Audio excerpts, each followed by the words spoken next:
चिमुकल्याला घेऊन यात्रेत चोरी करणारी महिला जेरबंद, 3 लाखांचा मुद्देमाल जप्त। वरिष्ठ पोलीस निरीक्षक अरविंद माने यांच्या नेतृत्वात गुन्हे शाखेची कारवाई। ग्रामदैवत श्री सिद्धेश्वरांच्या यात्रेत महिलांचे दागिने चोरणाऱ्या एका महिलेला शहर गुन्हे शाखेच्या पोलिसांनी अटक केली आहे। विशेष म्हणजे ही महिला लहान मुलाला काखेत घेऊन गर्दीतून नजर चुकवत महिलांच्या गळ्यातील व पर्समधील दागिने चोरत होती। या प्रकरणासह आणखीन एका चोरीच्या गुन्ह्यातील महिलेलाही पोलिसांनी जेरबंद करत एकूण सुमारे 3 लाख रुपयांचा मुद्देमाल हस्तगत केला आहे। पहिल्या घटनेत गड्डा यात्रेदरम्यान नीता काळे वय 45 वर्ष राहणार शिरापूर रोड लोकमंगल कारखान्याजवळ तालुका मोहोळ हिने सुमारे 9.5 ग्रॅमचे चांदीचे ब्रासलेट व 6,000 रुपयांची रोकड चोरल्याचे उघड झाले। तिच्या विरुद्ध मोहोळ पोलीस ठाण्यातही चोरीचा गुन्हा दाखल आहे।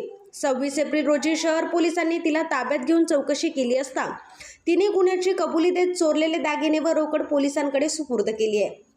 दुसऱ्या घटनेत जवळच्या नात्यातील जलकर कुटुंबियांच्या घरी विवाह सोहळ्यासाठी आलेल्या एका महिलेने घरातील महिलेचे अंदाजे 3 लाख रुपयांचे दागिने लंपास केले। संबंधित महिलेने झोपताना दागिने उशाखाली ठेवले होते, मात्र शेजारी झोपलेल्या नात्यातील महिलेने पहाटेच दागिन्यांची पर्स घेऊन पळ काढला। या प्रकरणी जोडभावी पेठ पोलीस ठाण्यात तक्रार दाखल करण्यात आली आहे।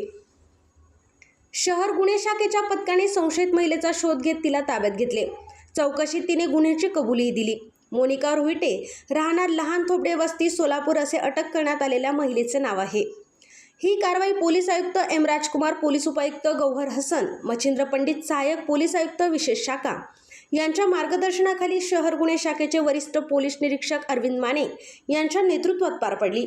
पोलीस उपनिरीक्षक मुकेश गायकवाड यांच्या पथकातील अंमलदार नंदराम गायकवाड, वजीद पटेल, योगेश बर्डे, संजय साळुंखे, अजिंक्य माने तसेच महिला अंमलदार सुमित्रा बारबोले, निलोफर तांबोळी, चालक बाळू काळे व सतीश काटे यांनी ही कारवाई यशस्वीरित्या पूर्ण केली आहे।